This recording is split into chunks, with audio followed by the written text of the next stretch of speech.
Hi there, Josiah David Fenimore. Thank you for joining me for another video. We are right on the back end, almost done with Exodus. So I'm going to read through the final chapter, chapter 40 of Exodus. We'll have a little fun getting through the rest of that chapter, and then we'll be going back to John. Alrighty, Exodus chapter 40. And the Lord spake unto Moses, saying, On the first day of the first month shalt thou set up a tabernacle of the tent of the congregation.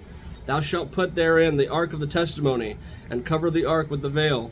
And thou shalt bring in the table, and set in order the things that are set in order upon it.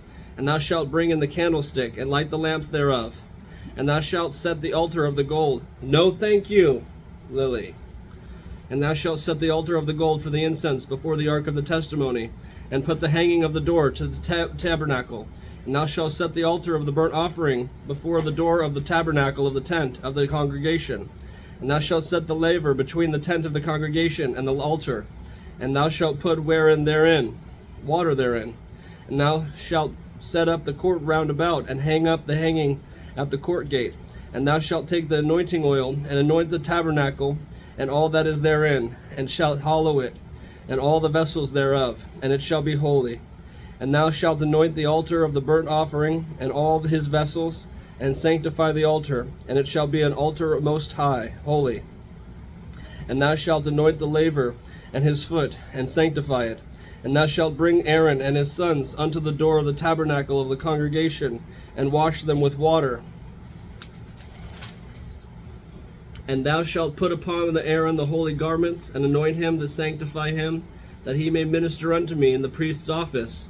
And thou shalt bring his sons, and clothe them with coats, and thou shalt anoint them, as thou didst anoint their father, and that they may minister unto me in the priest's office. For their anointing shall surely be an everlasting priesthood throughout their generations.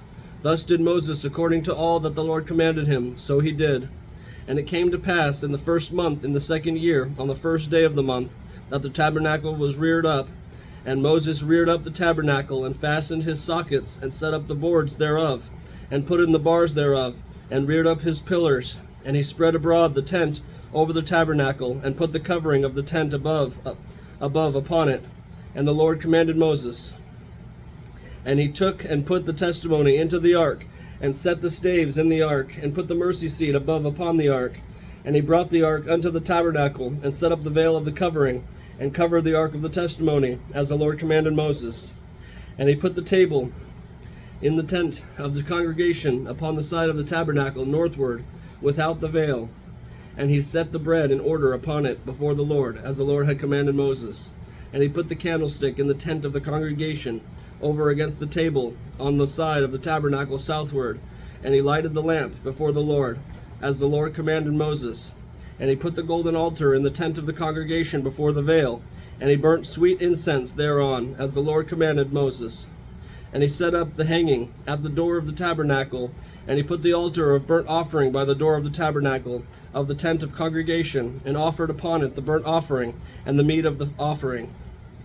And the Lord commanded Moses, and he set the laver between the tent of the congregation and the altar, and put water there to wash withal. And Moses and Aaron and his sons washed their hands and their feet thereat, when they went into the tent of the congregation. And when they came near into the altar, they washed as the Lord commanded Moses. And he reared up the court round about the tabernacle and the altar, and set up the hanging of the court gate. So Moses finished the work. Then a cloud covered the tent of the congregation, and the glory of the Lord filled the tabernacle.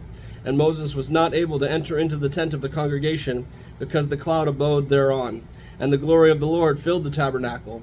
And when the cloud was taken up from over the tabernacle, the children of Israel went onward in all their journeys.